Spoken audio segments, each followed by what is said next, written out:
શિક્ષણ જગતમાં સંસ્કાર ભારતી ટ્રસ્ટનો દબદબો. અમદાવાદ અને સુરત ખાતે આયોજિત એજ્યુકેશન સમિટમાં ટ્રસ્ટીઓ અને આચાર્યોનું સન્માન. સંસ્કાર ભારતી ટ્રસ્ટ ભરૂચના મેનેજિંગ ટ્રસ્ટી, કેમ્પસ ડાયરેક્ટર તથા આચાર્યોએ અમદાવાદ અને સુરત ખાતે આયોજિત વિવિધ શિક્ષણ સમિટ અને લીડરશિપ કાર્યક્રમોમાં સહભાગી થઈ સંસ્થાનું ગૌરવ વધાર્યું છે. અમદાવાદ ખાતે આયોજિત રીડફાઇનિંગ એજ્યુકેશન અને સ્કિલિંગ ફોર એ વિકસિત ગુજરાત, વિકસિત ભારત વિષયક સમિટમાં ટ્રસ્ટના મેનેજિંગ ટ્રસ્ટી મધુસૂદન રૂંગટા અને કેમ્પસ ડિરેક્ટર કુલવંત મારવાલ ઉપસ્થિત રહ્યા હતા. આ સમિટમાં નવી શિક્ષણ નીતિ, ડિજિટલ લર્નિંગ અને સ્કિલ ડેવલપમેન્ટ જેવા ગહન વિષયો પર મંથન કરવામાં આવ્યું હતું, જ્યાં કેમ્પસ ડાયરેક્ટરને તેમના ભવિષ્યમુખી શૈક્ષણિક વિચારો બદલ સન્માનિત કરાયા હતા. બીજી તરફ સુરત ખાતે યોજાયેલ લીડરશિપ રિટ્રીટ કાર્યક્રમમાં સંસ્કાર વિદ્યાભવનના પ્રિન્સિપાલ શૈલજાસિંહ અને રૂંગટા વિદ્યાભવનના પ્રિન્સિપાલ દિવ્યજીતસિંહ ઝાલાનું પણ સન્માન કરવામાં આવ્યું હતું.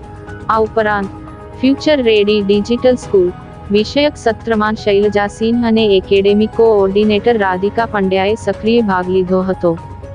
આ સિદ્ધિ અંગે ટ્રસ્ટના સંચાલકોએ જણાવ્યું હતું કે આવા આંતરરાષ્ટ્રીય સ્તરના શૈક્ષણિક મંચો સંસ્થાને આધુનિક પદ્ધતિઓ અપનાવવા અને વિદ્યાર્થીઓને ગુણવત્તાયુક્ત શિક્ષણ આપવા માટે નવી ઉર્જા પૂરી પાડે છે.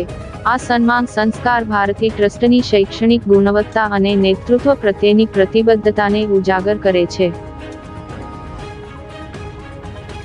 અમદાવાદ ખાતે આયોજિત સ્કિલ ફોર વિકસિત ગુજરાત વિકસિત ભારત ના સત્રમાં અમારા સંસ્કાર ભારતી ટ્રસ્ટના મેનેજિંગ ટ્રસ્ટી શ્રી મધુસૂદન રૂંગટાજી તથા કેમ્પસ ડાયરેક્ટર શ્રી કુલવંત મારવાલજીએ ભાગ લીધો. આ સત્ર દરમિયાન તેઓએ વક્તા તરીકે અમારી સ્કૂલમાં ચાલતા સ્પેસ સાયન્સ, ડિજિટલ ઇન્ડિયા તથા AI રોબોટિક્સ એના વિશે પણ માહિતી આપી અને કઈ રીતે સ્કૂલોમાં એનું ઇમ્પ્લિમેન્ટેશન થઈ શકે તેની વિગતે તેઓએ ચર્ચા કરી. ત્યારબાદ સુરતમાં લીડરશિપ રિટ્રીટના કાર્યક્રમમાં સંસ્કાર ભારતી ટ્રસ્ટને આધીન 2 શાળાઓ રૂંગટા વિદ્યાભવન અને સંસ્કાર ભારતી ટ્રસ્ટ સંસ્કાર વિદ્યાભવનના આચાર્યોએ આ લીડરશિપ રિટ્રીટ કાર્યક્રમમાં ભાગ લીધો અને તેઓને ત્યાં સન્માનિત કરવામાં આવ્યા હતા. સાથે સાથે જે સંસ્કાર ભારતી ટ્રસ્ટનું મિશન છે ડિજિટલ સાથે આધુનિક યુગના જે બદલાવો છે એની સાથે સાથે શિક્ષામાં કઈ રીતે બદલાવ થાય, નેતૃત્વનો વિકાસ કઈ રીતે થાય એના સંદર્ભમાં ત્યાંના કોર્ડિનેટર રાધિકાબેન પંડ્યા અને સાથે પ્રિન્સિપલ શ્રીમતી શૈલજા મેડમે પણ ડિજિટલ સ્કૂલ વિષયના સત્રમાં ભાગ લીધે.